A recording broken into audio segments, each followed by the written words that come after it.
জাকাত ফরজ হওয়ার পরে যদি আমরা জাকাত আদায় না করি তাহলে কি ভয়ঙ্কর শাস্তি হবে। এই আয়াতটা দিয়েই আমি আমার আলোচনা শুরু করেছি যে ওয়াল্লাযীনা ইয়াকনিজুনা যাহাবা ওয়াল ফিদ্দাতা ওয়া লা ইউনফিকুনাহা ফি সাবিলিল্লাহ ফাবাশশিরহুম বিআযাবিন আলীম।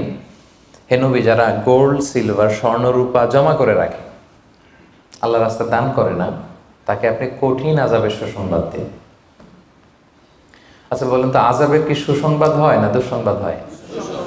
তারপরও আল্লাহ বললেন কঠিন আযাবের সুসংবাদ দিন। তার মানে বোঝা গেল আযাবটা যে খুব ভয়ঙ্কর হবে, আযাবের তীব্রতা বোঝানোর জন্য আল্লাহ এই এক্সপ্রেশন ব্যবহার করেছেন। ছেলে কথা শুনে না, তখন মা বলে দুষ্টামি করতেছো, বাবা আসলে এমন মাইট দিবে মজা টের পাবা।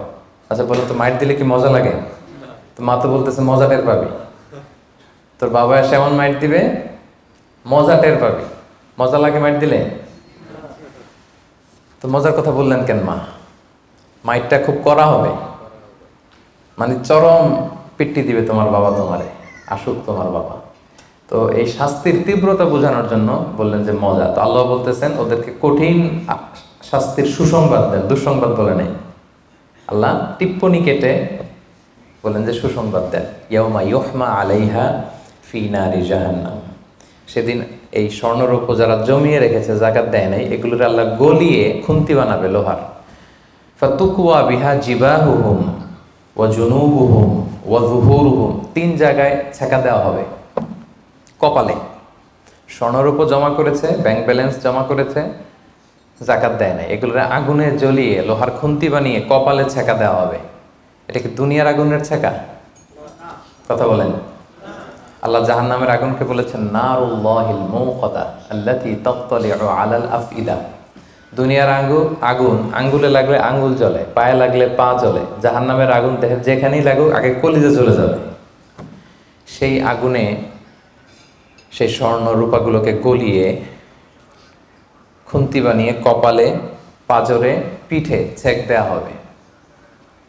আল্লাহ তাআলা আমাদেরকে হেফাজত করুক। সাইয়ুতাওয়াকুনা মা বাখিলু বিহি ইয়াওমাল কিয়ামা। যেগুলোর জাকাত তারা দিতে চায় না, স্বর্ণরৌপ্য, এগুলোর বেড়ি বানিয়ে কিয়ামতের মাঠেই গলায় পরিয়ে দেওয়া হবে। অন্যান্য সব পাপের শাস্তি জাহান্নামে গেলে আগে বিচার, তারপরই না শাস্তি, কি বলেন? এক্সেপ্ট জাকাত। জাকাত যারা দেয় নাই এদের শাস্তি কিয়ামতের ময়দান থেকেই শুরু। অন্যান্য সব শাস্তি জাহান্নামে ঢুকলে, আর জাকাতের শাস্তি সাইয়ুতাওয়াকুনা মা বাখিলু বিহি ইয়াউমাল কিয়ামা, কিয়ামতের মাঠেই গলায় বেড়ি পরানো হবে। বুঝে শুনে সবাই উত্তর দিবেন।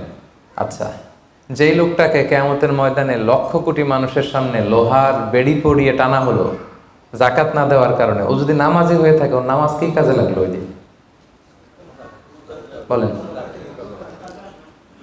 উনি যদি রোজা রেখে থাকে, ওই দিন ওনার রোজাটা কি কাজে লাগলো?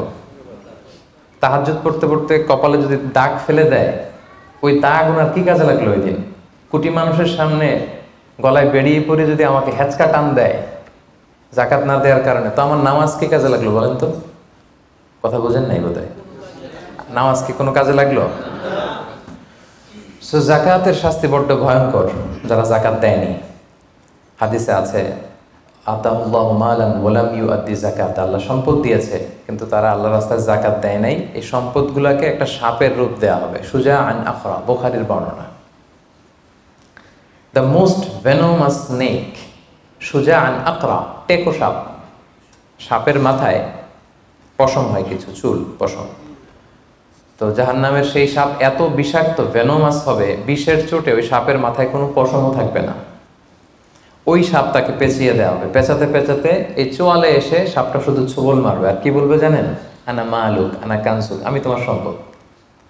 আমাকে ভোগ করার জন্য ব্যাংকে রেখে দিছিল না ফিক্সড ডিপোজিট করে, জাকাত ক্যালকুলেশন করে দেওয়া নাই? আনা মালুক আনা কানসুক বলতেই থাকবে, এক একটা ছোবল মারবে। আনা মালুক আনা কানসুক, I'm your wealth, I'm your bank balance. আমি তোমার সম্পদ, আমি তোমার গহনা, আমি তোমার জুয়েলারি, আমি তোমার অর্নামেন্টস, আমি তোমার গচ্ছিত সম্পদ।